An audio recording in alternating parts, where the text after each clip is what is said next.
This week on Snark Squad Pod, we are joined by Max from Well Done Books to discuss the HBO adaptation of My Brilliant Friend.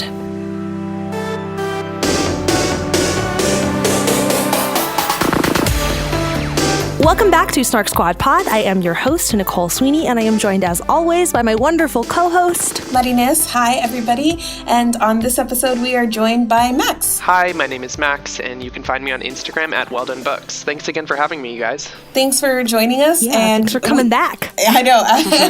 Especially after the first round, I think that, we had some pretty interesting discussions about a thing that you and I both love a lot, Max. So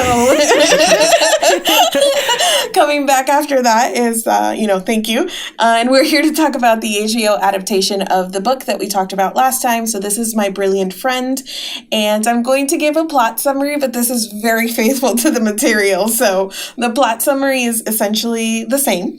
But I will, and it's a lot of people and a big cast of characters. So I'll go through kind of the basics of it. But Elena Greco is woken up in the middle of the night by a phone call from her best friend's son, reporting that his mother has been missing for 2 weeks. And this doesn't really surprise Lenu because her friend Lila has often talked about disappearing and kind of erasing herself from existence and leaving nothing behind. So Lenu's answer to this is to basically write down their story. And that's what frames the narrative, is Lenu kind of revisiting how their friendship formed. And it starts in a small neighborhood in Naples.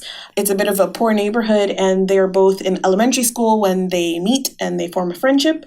Lena and Lenu both excel in school. Lenu because she's applied and she tries and she likes to please people, and Lena is something of a prodigy, so she teaches herself to read and write and later to learn languages and things like that. Their elementary school teacher wants them both to keep studying, but it's something that's not really done in these families in this poor neighborhood. Lenu is allowed to continue with her studies, but Lila has to go to work. So she goes to work with her father and her brother. And that's kind of the divide that exists between them, amongst other things. And like I said, there's a lot of other characters and a lot of drama going on in the neighborhood. But that's kind of what takes them apart and brings them back together, is that Lenu is studying and Lila is kind of involved in the happenings of the neighborhood. And as more of the men start to notice her, and as she grows up, the very rich and powerful Michele Solara wants to marry her, and Lila wants nothing to do with him. And this makes her family very angry because, again, he's rich and powerful. So in order to get out of that whole situation, Lila agrees to marry Stefano Caracci. And the first season ends with her wedding to Stefano. And we are left on kind of a cliffhanger that Caracci is probably in cahoots with the Solaras.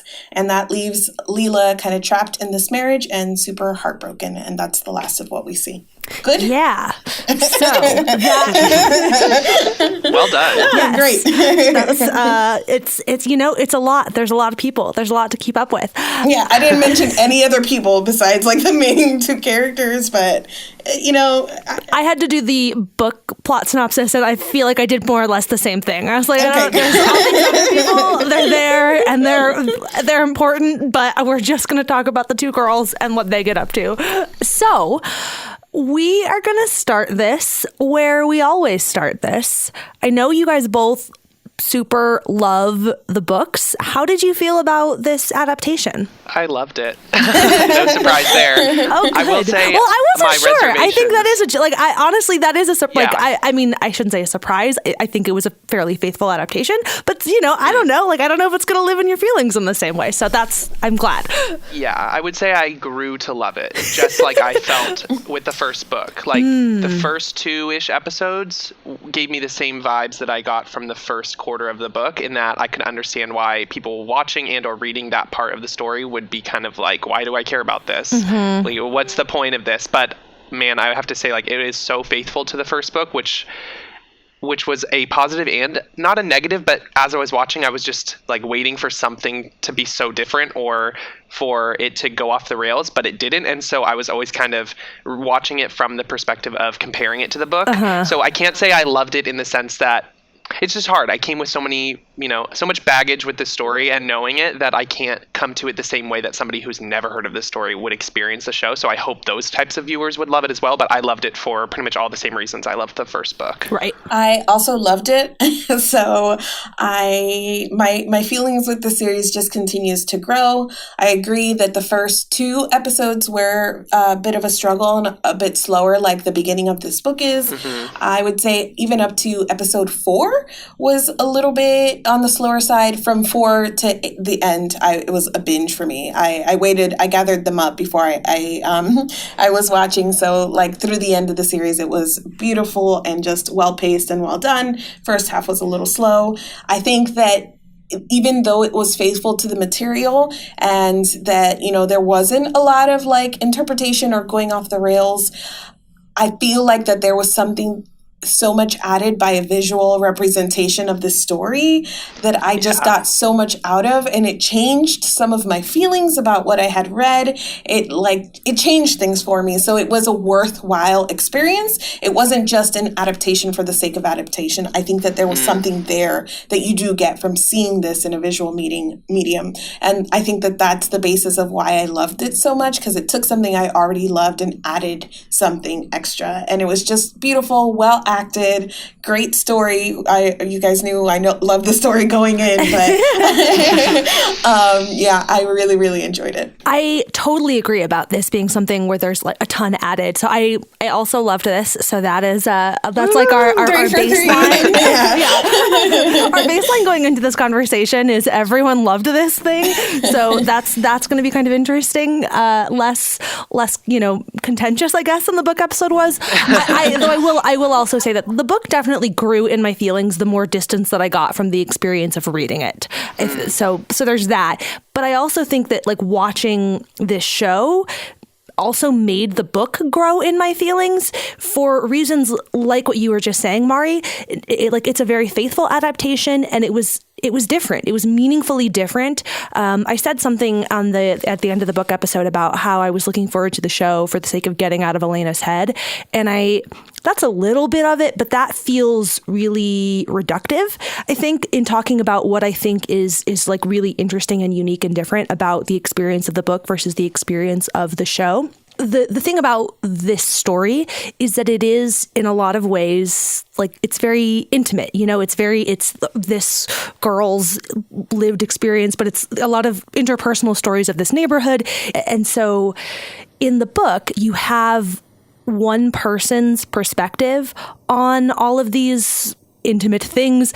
And the show took a much wider view of all of that, and not necessarily because it had to. It's like there are totally ways in the cinematography that you can make more of an effort to frame things from the perspective of a single character.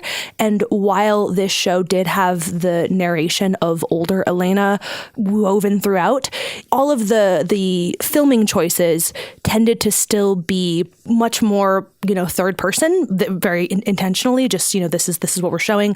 We were watching Elena. We were not watching what she was watching, which is what you're doing in the book, Right. You're experiencing obviously her perspective first and foremost, but like you're watching her, not what she's watching.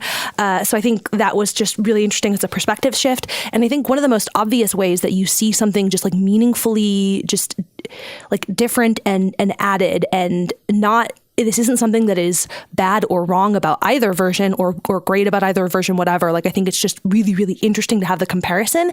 And that is like all of the violence.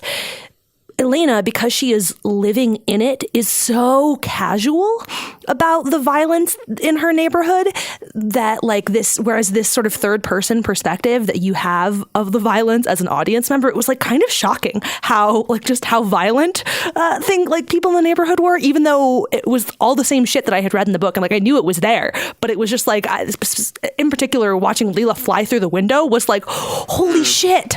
And I don't know. So just stuff like that. I think it was just really, really interesting to watch it. And I think the show is genuinely very good on its own. But it was really cool to have the experience of being able to draw these comparisons and seeing what this perspective shift is doing to the same story. And I think that because of the intimacy of the story, having the perspective shift, I think that's part of why it benefits from this having multiple ways in, that like you having the experience of the novel and being really in Elena's head versus having kind of the more like third person-y view from the TV show, if that makes sense. I kept thinking about how when we were talking about the last Game of Thrones book, Song of Ice and Fire book, we were talking about certain storylines that they scrapped and why we understood why they scrapped them, because you're taking this like sprawling massive world and like thousands of words and pages and like condensing it into a season. And I think that that's super interesting to look at kind of what happens on the flip side here, because you're taking a very narrow and intimate is a really good word for it, especially you see it almost in the sets and the settings. Like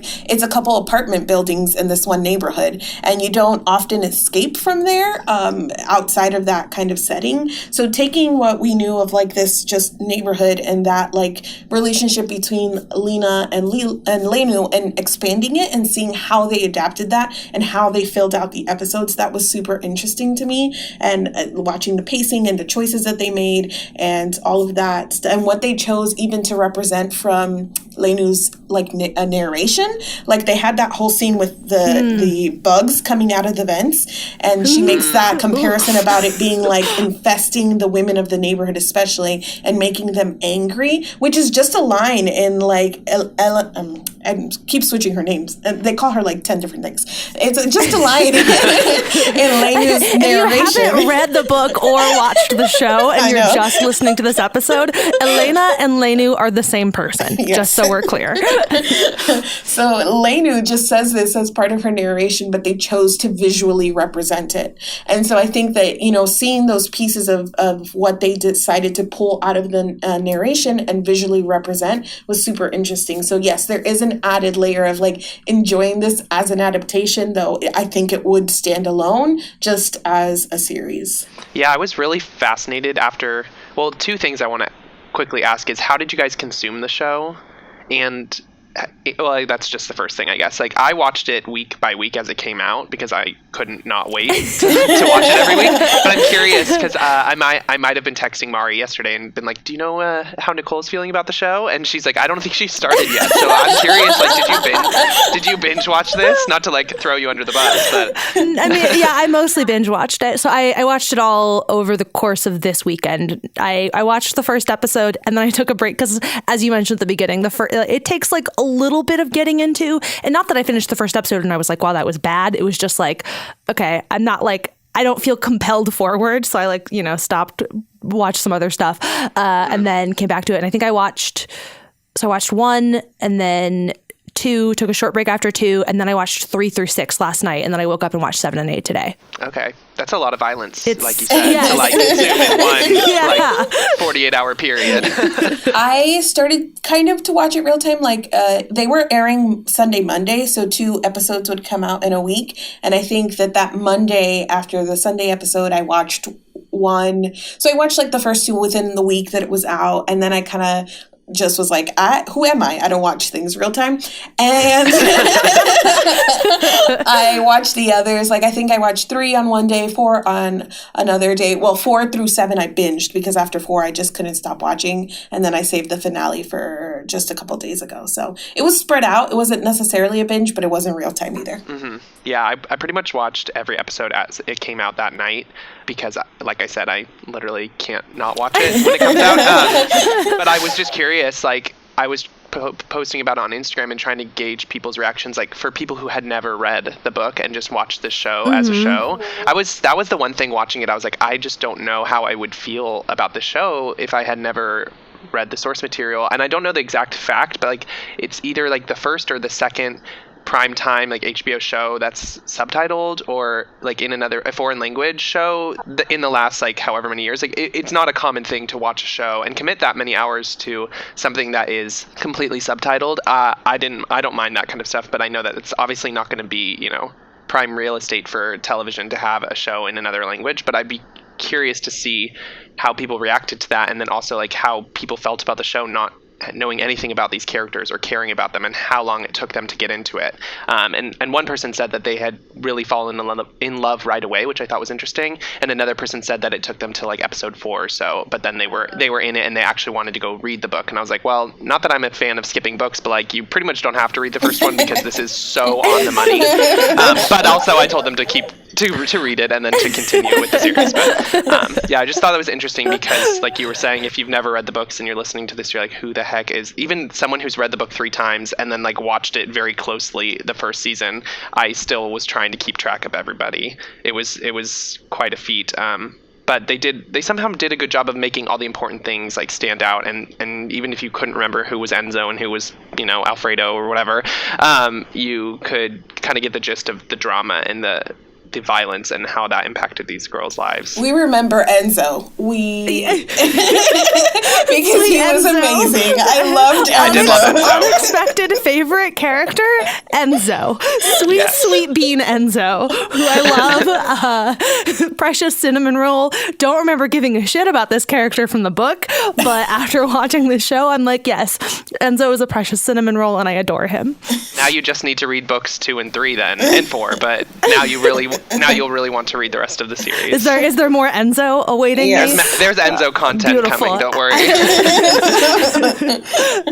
Gorgeous. To this point, though, about keeping track of everybody, I super loved the opening credits for the show, and it kind of reminded me of the fact that like the book begins with this giant, index of like how everyone's related and stuff. So I loved the fact that they opened the show with those family photos. I thought that was really like a really interesting and clever way to get across sort of the same point that beginning the book with that list does. That was just like an interesting and smart choice, and I loved it. I loved it too, and I really liked how after the first 2 episodes it changes. Yes. Like every time it's slightly a little bit different. Like I liked that.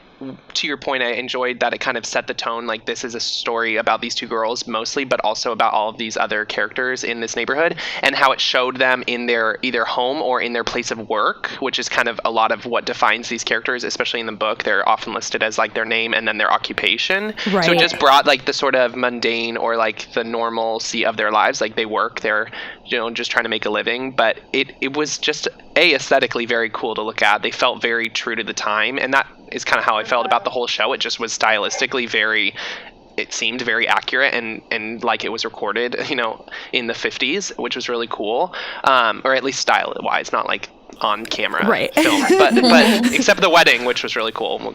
I really liked that credit and how it changed. But also in the later episodes, when it really stopped being about the families and more about this new generation, it kind of shot. I think it was only the later episodes that it showed pictures of like the girls in the car, or like Pasquale on his own in the work, like in his store. Like it showed the different characters kind of coming into their own, and focused less on the family lives and more on these teenagers who are kind of becoming the next generation. I think I loved the opening credits as well. I loved the score and that kind of music that would crop up, the tinkly almost music that would come throughout the episode as well, kind of coming off of the opening credits. And the previouslys for me, I think are probably some of my favorite things that happened in the show. So each of the episodes, I think each of them, but they start with a previously section, but it's all set to music with no dialogue, no words, just music and images that did an amazing job of capturing what came before and the very emotional moments. And it wasn't only that there wasn't no sound, but all of the images that they used were of like still faces. It was like, things like that. So it wasn't just that you saw mouths moving and no words, but that they were emotional, like kind of face captures and things of that nature. So it was really, really, really cool. I love the previouslys a lot. And it's, I don't know, not the only reason that I would rewatch, but I would love to go back and rewatch, mostly to see the previouslys. The previouslys were incredibly beautiful, and it's also just a super interesting choice for this show that is all in Italian, but is made by HBO. I mean, in collaboration with, I forget what it said at the beginning, but like European something. That I found that to be a super interesting choice because it's clearly catered towards its non-Italian speaking audience in that way, but without feeling like it was collapsing anything, you know, like it was communicating this is what was previously on, and it was very clear. I don't know. It was just such an interesting choice because it was beautiful, and it felt like, yep, this is the emotional impact of the last episode. That's correct.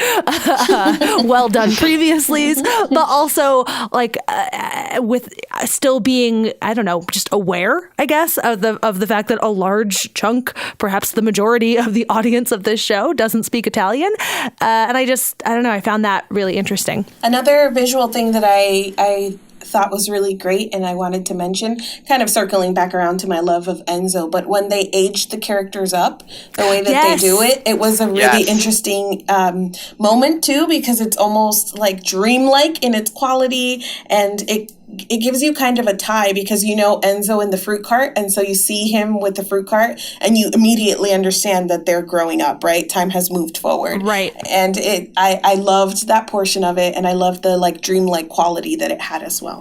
That was such a smart and beautiful way of doing that. And yes, dreamlike. I absolutely loved that part. Yeah, I think it even partially was a dream for Elena. Yes. And like when Leela holds her hand out, I think they use that a lot in the previews. And I was like, why is she looking right at the camera? But then when you see it in the context of the show, like it's her dream, and she kind of like, I think she looks in the car or gets out of the car or something and looks up, and it's like her best friend, and now it's like a 16-year-old. And somehow, I mean, obviously they did a great job casting, but the fact that they could cast characters at a young and an older age that like matched so well, I thought was amazing, even for some of the side characters, and like you would kind of immediately kind of know who falls in, you know, the friend group, who's who, and that Enzo part with him pushing the grocery cart was really cool.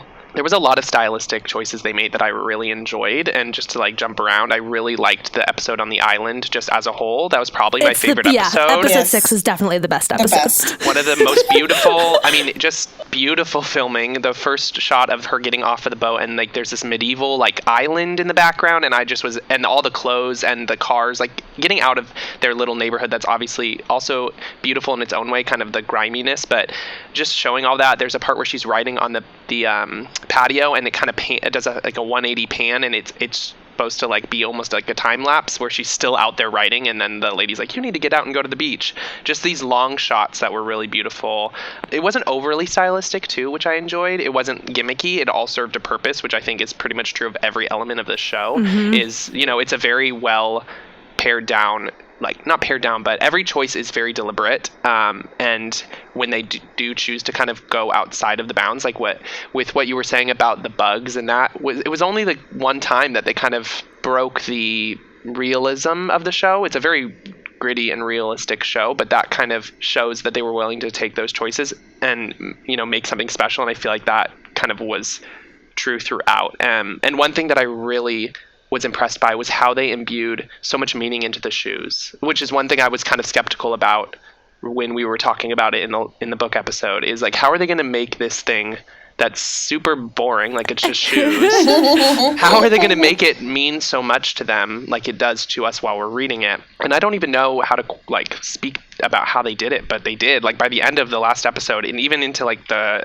think it's episode 7, when she puts the shoes on Stefano, like you just know this is such a big moment and kind of a humiliating thing for her, but she's also willing to do it, and they've earned that moment. And I don't even know how they did it, but that is how I felt about a lot of the show. They earned the moments that were really important, and they paid off. Well, I think a big part of how they did it is the amount of time that they spent showing us the shoes, right? Like, I mean, the shoes got like a lot of screen time for shoes. It never felt excessive. It was, you know, like you said, everything was very deliberate, and it was always very clear why they were on screen. But like the pair of shoes that the first pair of shoes that they make, they were on screen, and her drawings of them were on screen a ton, and they were on screen in different contexts. Like, so you had them them on screen with Leela and Reno. What's her brother's name? Reno. Thank you. I don't know, man. Names. There's a lot of names. So we had plenty of scenes with like the two of them. You have them kind of inviting Elena into the secret again. Like the shoes are present. So the shoes were physically present for so much of the show. True. That I think that is probably a big part of how they managed to make sure that they still had the same impact. That like they were constantly being earmarked for the viewer. That like, hey, these are important. I want to jump back to episode 6 because it was, I think, the best episode. And I had a very emotional reaction to that episode as well.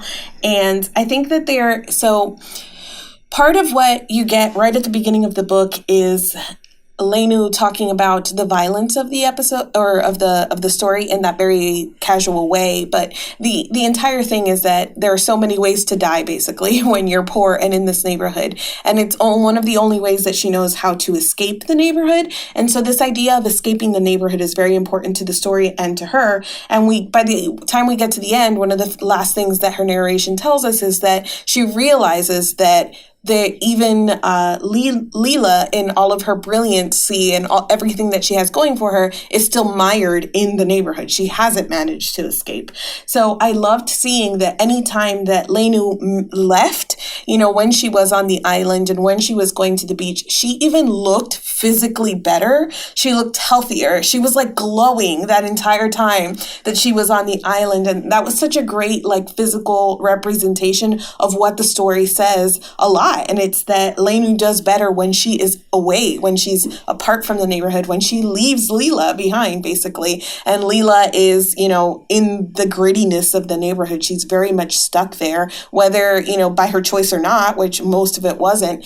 There's something very tied up for her and that character in the neighborhood. So I loved seeing her just kind of come out of her shell and really glow. But of course, the kick in the feels is that she gets sexually assaulted while she's there by her crush's father, no less. And that entire scene of her having her just stare dead ahead, and the way that they shot it very, very tightly. It was a very close and narrow shot so that everything is not shown to us explicitly. It's more intimated by her reaction and like the short movements that we can kind of see. But it is a very, gut-wrenching, like awful scene that is a very impactful, and you get why it impacts her the way that it does, especially as after she was like on this high, like she's going up, she's getting better, she's coming out of her shell, and then this happens to her, and it's a total, it's sexual assault, so it is what it is. So. The very claustrophobic way that it was shot was like fantastic. I feel weird because like it was painful and gut wrenching, and right. I'm like, I don't know. But like it was a very effective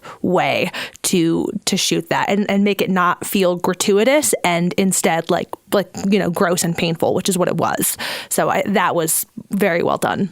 And I think also to Max's point about like the settings of the island episode and also everything that you were saying about like her getting out, I think one of the other things that is great about that episode is that while I think it is the best like single episode, it also highlights the smallness and the confines of the other episodes. Like I think the other episodes are better for it, that you become, I think, more acutely aware of how constrained the setting is for the bulk of the rest of the show. Yeah, absolutely. There was a few moments like that really took me back and was like, oh yeah, this is, it did such a good job at making you feel like this neighborhood is their whole world. And then there were little moments where you saw outside of that, like I think it's episode 3 maybe or 4 when Lenu and her father go out for the day and she sees the ocean for the first time. And I just enjoyed that experience,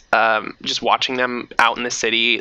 And there were other moments when the kids leave the neighborhood and see the wider world. They have conflict with kind of the wealthier people their age, and then they have good moments too where they're just like enjoying ice cream. And there's those little things that kind of I think, remind you and show them when they have these conversations about being the better generation, like that there's more to their world than this little neighborhood and the violence and all the drama that they're stuck in. But one thing that I wanted to come back to was about the idea that when Lenu is away, she thrives, and, you know, she comes back from that island and everyone, almost all the comments right away are like, oh, look how beautiful you are, how pretty. Like all the guys that kind of she runs into when she's walking back with her suitcase say that. And then as that episode goes on, she gets like acne again and she has to get glasses, and she just kind of returns to this, you know, as she self-identifies as kind of like ugly and unconfident. And I know like that's from her being kind of stuck in this neighborhood. I think that's sort of a manifestation of that idea.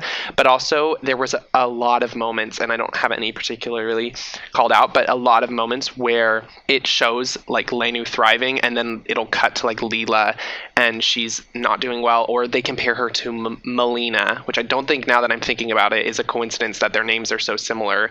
Melina being the mother of Pasquale, who's kind of, I don't know what you would call her, but like she's lovelorn over Donato, and like she's clearly has some sort of like mental health issues, and she kind of represents like that helpless woman that these girls see themselves becoming if they don't get themselves out of the situation. And there was a lot of times where their outfits were very similar in between Melina and Leela, and there was even a scene where Lenu tells her that she's going to go to the island of for the summer at the end of episode 5, and then like immediately it cuts to Melina like lost and kind of wandering around the neighborhood like confused. And I just noticed that comparison, like without, I think we forget sometimes, even though Leela is pretty tough and strong, like she also relies on this relationship with her friend, and when she's not, even though she quote unquote thrives in the city, like she knows how to take advantage of what's around her, she also needs that support system of her friend to like not be lost at sea. And I thought that was a really beautiful and interesting visual, because in the book it's told to you, but it's also always through Lenu's eyes. So it was interesting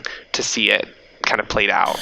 A big portion of, I think, what makes the books and what gave me the most like back and forth feelings was this idea of Lenu versus Leela and their relationship and the back and forth they go through, and the ways that they see each other not as competition, but, you know, there's some competition that exists because of the two different paths that they're on, and the way that sometimes they hurt each other, either knowingly, like when, you know, Lena tries to get Lenu to go out and like skip school almost on purpose to get her thrown out of school, or not on purpose, where somebody will just compare Lenu to Leela and it hurts her, you know, and it happens constantly. So I think a good thing that this show did, and it goes back to what Nicole was saying about almost getting out of Lenu's head a little bit, was that it gave me feelings for both of them, and I got to see both of their sides more than I did with the book, where for a long time I struggled with Leela and all of her actions. And that's true for other characters. Like I felt for Lenu's mom a lot in this too. Yes. And there was just, she's hard on Lenu, but there was something about seeing it and being out of her head that really made me understand the plight of all of them in this neighborhood, and the way that poverty, is touching them all and affecting all of them, and the way that these families that have, gotten rich off of post-war, like black market dealings, the way that they're taking advantage almost, or whatever it is that's happening in the neighborhood. All of that stuff was better experienced for me in the visual medium. Lila especially is like, I mean, the actress who, there's a lot of really fantastic acting on this show, but the actress who played her was just like magnetic. And I think something that I lamented when we were reading the book was that I was frustrated sometimes by feeling like Elena was just too obsessed with her friend in this way that I was like, I'm not getting what's going on here.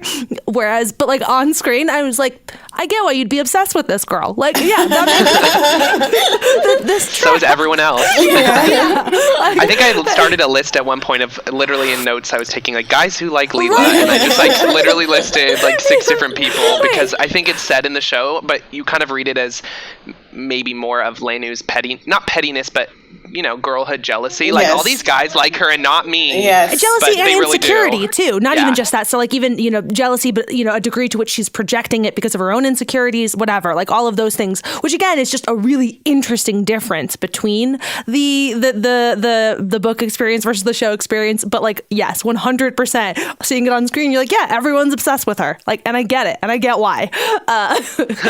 I think the example of that was the episode with the party, the first party with the, I don't think it was the fireworks party. It was the one where the birthday I think it was party. somebody's birthday party. Yeah. And like when they're dancing, exactly. I think that's the first instance of the show where up until that point, you've seen why Elena is obsessed with her best friend, but that's when you kind of see how magnetic Leela is in the neighborhood, and she's dancing with all of these guys, but for herself. I think that's why she's so attractive to other people, is because she is doing these things for herself. She's not dancing with this guy to dance with the guy. She's dancing because she loves to dance, and he's like a means to her dancing, and she just like uses them to have a good time and like release kind of some of those constraints of the neighborhood in that moment, even though it's very brief. I thought that was a great scene that really kind of ignited like what we see later on as she grows and kind of uses her power in this really interesting way. There's this great article that I read that was an interview with the 4 actresses, so the 2 that play Lenu and the 2 that play Leela. I will find it and I will link it in the show notes that will be up on Snark Squad. But it's great because it was all done through a translator, obviously, and they talk a little bit about the casting process, because all of these actors, I think Gaia, who plays teenage Leela, is the only one who had any acting experience at all before they came into this. So they knew they wanted to cast unknowns. They knew they wanted to cast people that were from Naples to give it that, feeling of authenticity. And so they went about the casting process by looking for children and teens who had characteristics and attributes that matched the characters. So part of the process was asking them questions about themselves and where they saw themselves in the future and how they viewed themselves to pair these children who felt like they match with the characters. So you see the interviewee as she's asking questions, she talks about how the 2 Lenus are very quiet. They got those big green eyes and they're very whatever. And then the 2 like Leelas are over there like, just like attracting all the attention. Yeah, little fireballs. And at one point she asks Gaia, who's your favorite actress? And she says, myself. Oh my God. I love it. She is Leela. She is Leela, 100%. That's awesome. Well, they did a great job casting. I was thinking about that in terms of, there was one part, and I don't even remember. I wrote this down in my notes. There's a scene in episode 5 where Leela falls down, and I can't even remember in what context, but I put like feels very unscripted and natural, like her reaction in the way she just.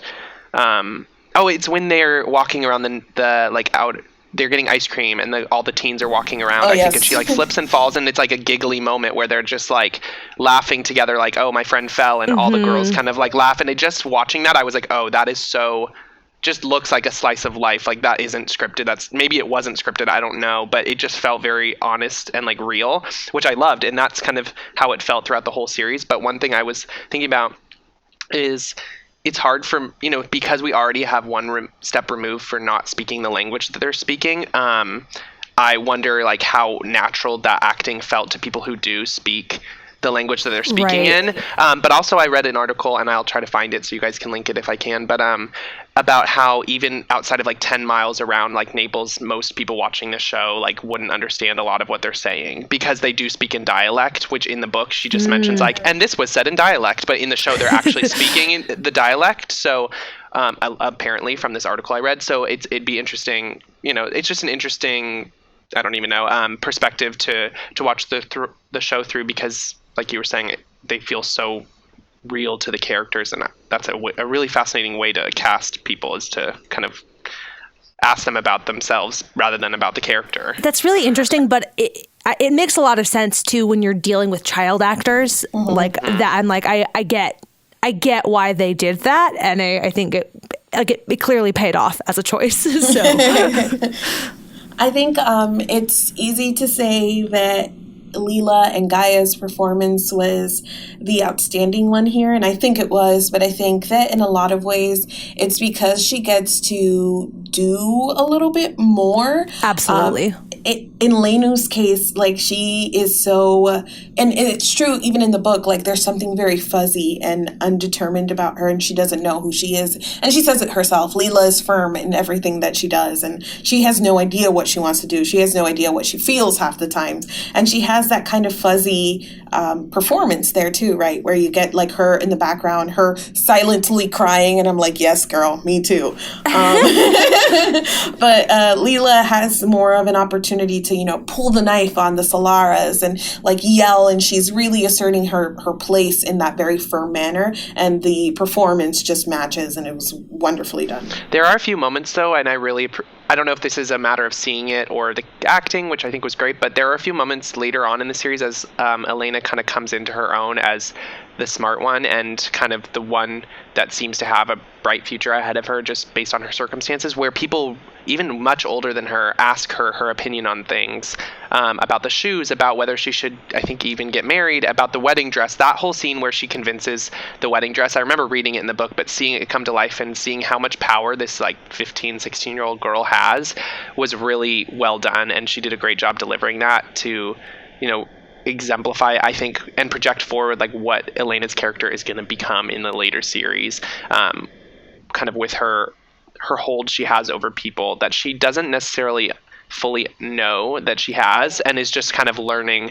And Leela is very much challenged by, or kind of conflicted about that, because she thinks it's manipulative and everything, but everything Leela does is pretty manipulative. It's just at least more, I don't know if that's contradictory, but more direct. She's just pretty bold and gets what she wants, whereas Elena's starting to do that, but by her intellect and by her words.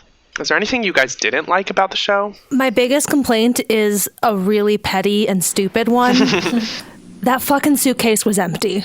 There was no effort whatsoever to make that suitcase look not empty, and it drove me fucking nuts. The perfect episode 6 was marred only by any time she picked up the suitcase. Maybe she just didn't have a lot of possessions, you know? She wasn't wealthy. She was flinging around that suitcase one-handed.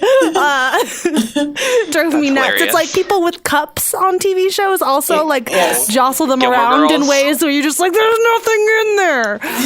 It's very annoying. That's like Gilmore Girls with coffee cups. Yeah. They like always have no coffee in them, and you're just like, why? Why Why are can't you you just put doing something this? water? Yeah. Yes. Yeah. It's way more pronounced on a show like Gilmore Girls, where they're constantly having coffee. But this is like every show ever does this, and it's annoying every time it ever happens. The other thing, I took a lot more notes about episode 1 than I did about anything else, because I started out like, I'm gonna take all the notes, and then I kind of gave up. But episode 1 was really interesting because the beginning and end were really strong. I think the opening with the phone call was wonderful. I think the sort of ominous foreboding when they went down to retrieve the dolls was really, really well done. You're nervous for them. You're afraid for them. Like, what are they going to find down there? But the first childhood scene when they're in the classroom and Leela's reading off the blackboard, something about that didn't translate well for me. I think that was probably one of the few moments that I was like, this is kind of boring, and I don't think it's communicating everything that it's supposed to. I don't know. But that's like one of the few moments in the entire show that I have to criticize in that way. But it stands out for that reason. My petty complaint is how slow Elena walks. She She literally, there are so many scenes where it's like a pan, you could tell they're filming on like a crane, and it's slowly panning up, and she's like walking away into the neighborhood, and she walks like stiff, like, I don't know why, I don't know, is that how people walked in the 50s? Or like, she didn't have an iPhone to look at. I get that, like, you don't have to walk with determination, but like, she walks like she's walking in like a slow parade, and I don't understand that choice. Pick but up you know, the pace. Yeah, I'm like, okay, come on, I know you're like kind of a wet blanket, but you don't have to walk so slow. My complaint. I thought that I appreciated the inclusion of the voiceovers and the narration as kind of a holdover from the show, but I thought, as is the case typically when you do voiceovers, like there's always one instance where you're like, we didn't need that.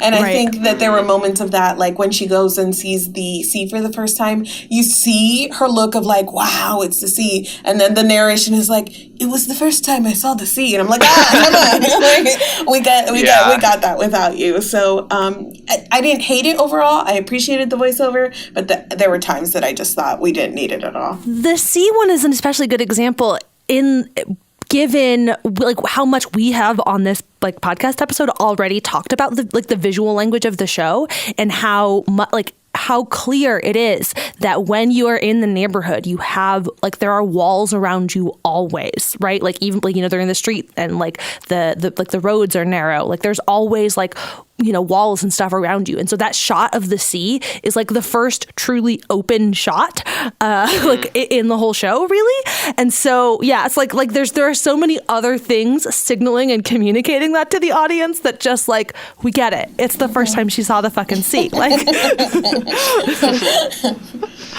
also, can we just talk about how Teenage Nino is like an Italian Timothée Chalamet? Yes.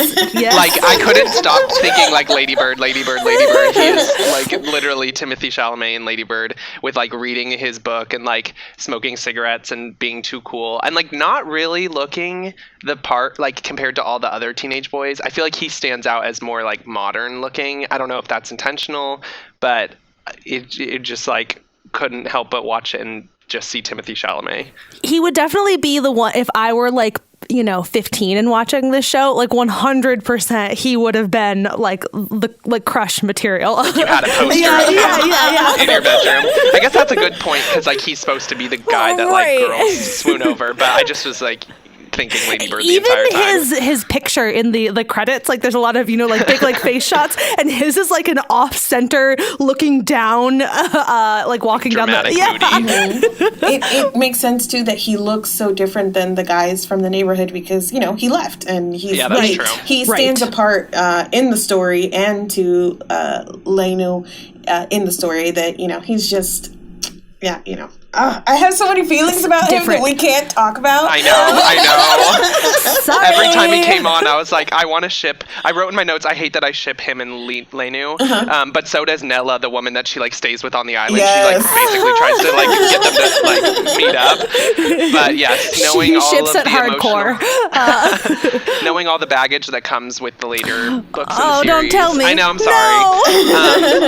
I don't know. I mean, you definitely get that. The wedding episode, he is in love with or fascinated with, and he even says in one of the earlier episodes, right, or in the book, like I wanted to be like in a relationship with the three of you or the two of you. Like he didn't really get how that worked when he was a kid, and he liked both of them, but like he really liked Leela. So I mean, that's not like that's obvious, but the details of what is to come, I will save for the next discussion. You're the worst. Sorry about it. Now you just have to read. After we had our last discussion on the book, I definitely reread book 2, and I'm going to be reading book 3 soon because you guys have unleashed the monster again, and I can't stop reading them. I don't know. There was a lot. I think a lot of themes came out really well with Leela's defense of women. She defends Melina in the early episodes when they're teenager or when they're little kids, and then like with when Ada gets taken in the car, obviously to like be raped, which is like was way more intense in the show than I remember reading in the book. Right. She defends her, basically saying like she didn't have a choice. She was like, they were like, why'd she get in the car? And she's like, she didn't really have much of a choice. They basically coerced her into it. We just watched her get abducted. Like she flat out says literally. This. Yes. Yep. I thought that was really fascinating. There's a few times where she defends women, and also she defends her friend, obviously, with the razor blade, and she protects them from. But then there's a reversal where. Later in the series when Donato comes back and like tries to see Lenu and is like, I love you. And that was like so creepy where it's like Elena's turn to like protect the little girls and like protect Melina from Donato. And I thought that was really great kind of character growth where she sees how vast the world is and how much violence there is not only in their neighborhood but outside of it, and she's like, it's my time to step up and do something. I really liked her growth. I think Leela's growth is not as present in the show, and I don't think that's a bad thing. I think that's kind of just the nature of the story, but I really enjoyed Elena's character growth throughout the series. It's interesting too to have the juxtaposition of watching Leela do that stuff, and then like you see, you know, Elena kind of stepping into that role later, because even in between there, you have the narration telling us a thing that's in the book, but like Elena's sense of, in Leela's absence, like feeling herself becoming what Leela would have been in certain moments, and like relying on that as a sort of source of inner strength, I guess, you know, which like ultimately it's her. She's the one who's doing the things that she's doing. She's the one who's making the choices that she's making. But I think it's interesting that the show included that like rather explicit point. Part of how she understood her own coming of age was that it was like adopting parts of Leela into herself in certain ways.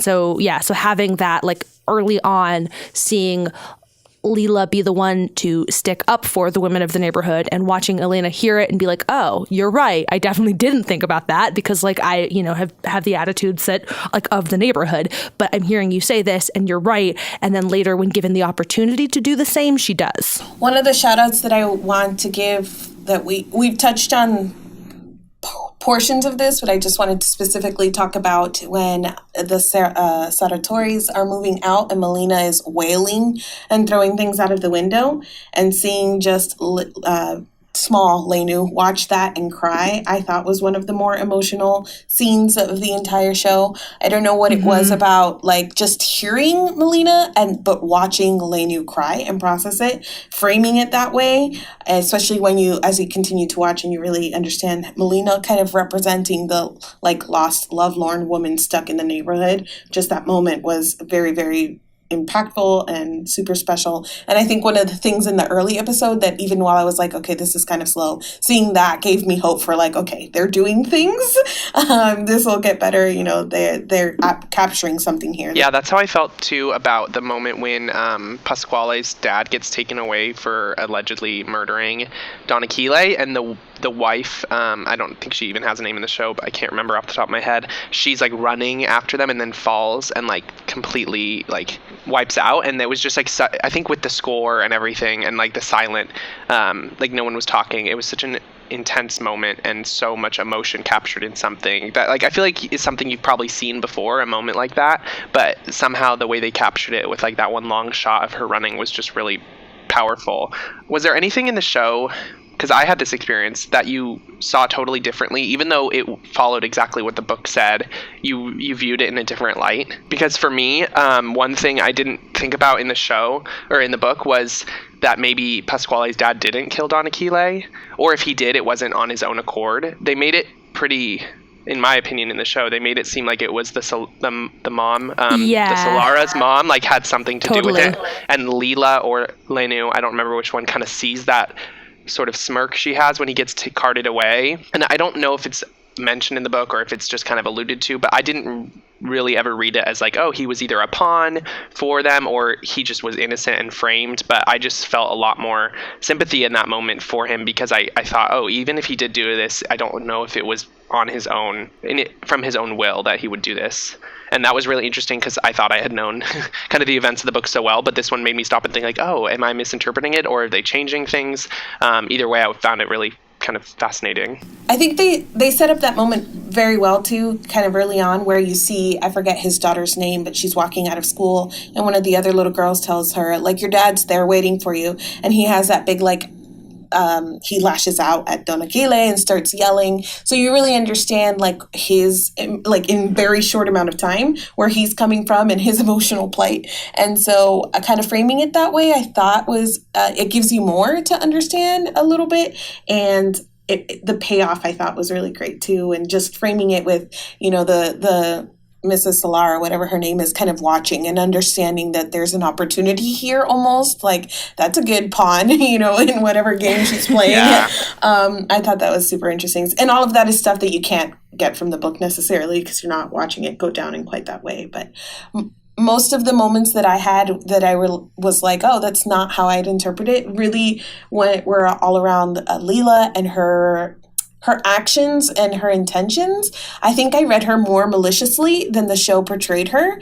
And there were a lot of times, like, even when she was like reading something that Lenu wrote and was like, I don't want to read this because it hurts me. Like, that's something that I would have taken more malicious on her part. But I think that everything that really challenged my first interpretation of the story was around giving a little more leeway and more sympathy to Leela. It's funny because that stuff feels, I don't know, affirming to me to the way that I read the book. Like, I think like that was part of my struggle with it, because there were times where, you know, we're getting Elena's perspective and like, I don't know. Yeah. Like, I could feel that. It made sense to me in moments like that, you know, like why that's like hard and painful for Leela. But obviously in the book, you're experiencing that how Elena experiences that, which is like, damn, I like wanted to share this thing with my friend and she doesn't want me to do that. And, you know, whatever. So for me, it wasn't so much that it was different in any way, but I definitely loved getting to just the fact that all of the characters got to have a little bit more agency in the story, in the adaptation. I think was really nice to see. Yeah, one thing I never fully not understood but kind of interpreted the same way as I saw it in the show was the whole teacher, like everything the teacher did and how she like rejected the wedding invitation and her anger directed at Leela, but really about kind of just their plight. I understood it a lot more seeing it. Like, she's just trying to help these girls not have the life that they're probably destined to have, and she's frustrated at the system that they're in that doesn't allow Leela to take advantage of her skills that she obviously possesses from a young age. And even in the things that she tells Lenu, like, tell her you're studying Greek and Latin, like, in the book I read that as like her being kind of like petty and like rub it in her face, but I think it was more like, hey, tell her this so she can be motivated to do it on her own, because I know she will when she finds out like you're studying these advanced topics. I thought seeing that was really interesting. And even though some of the script is like word for word what is said and done in the book, it was just, I saw it in a totally different light. I don't know. I still think the teacher is being petty. I'm not down to give the teacher any redemption, because I think you're right in that it's like what her sort of motivations are, and that like what upsets her about Leela's situation. But she also seems to like really clearly hold it against Leela, like hold Leela's circumstances against her. And I think that it is a worthwhile character choice. I think that it makes a lot of sense to include a character like that in the story, but also fuck her. I mean, and that's how I feel about a lot of the Leela stuff. Like, yeah, I understand why certain things that Lenu's doing would hurt you, but also Lenu does a lot of stuff for Leela. Lenu really is, goes out on a limb and really is invested in her as a person and tries to help her a lot. That doesn't always get reciprocated. So there, as much as it can be like, it really sucks the situation that Leela is in, there's a lot of times that she's also acting in a way where you're like, okay, that also sucks. So I think it's the same thing for the teacher, where she sees, okay, that really sucks, the situation that Leela's in, but she's obviously holding it against her. And I think part of it is, petty, and I think part of it is her trying to encourage a break between Lenu and Leela and like keep them separate, and to constantly remind her, like, don't get married young. This is not, I don't know who this girl is handing me an invitation, but I don't want it. So it's like a constant like tap, tap, tap on Lenu that she doesn't need to be that way. Well, on that note, we will tap, tap, tap out of this episode. Thank you so much to Max for joining us again to talk about My Brilliant Friend. Thank you to all of you for listening. We would love to hear all of your thoughts on My Brilliant Friend and this episode. You can consider joining our community on Patreon, where we've got a bunch of polls and bonus content and fun stuff like that, which you can find out more about at patreon.com/SnarkSquad. You can also go to SnarkSquad.com, where we will have a post dedicated to this episode, and you can find links to all of the different things that we mentioned in this episode. Or you can find us on Twitter at @Snark_Squad. I am at Sweeney Says. You can find me at My Name is Marines. And you can find me at Well Done Books. Thank you, as always, to Stefan Chin for the delightful theme music that is playing us out right now. And we will be back in your podcast feed next week.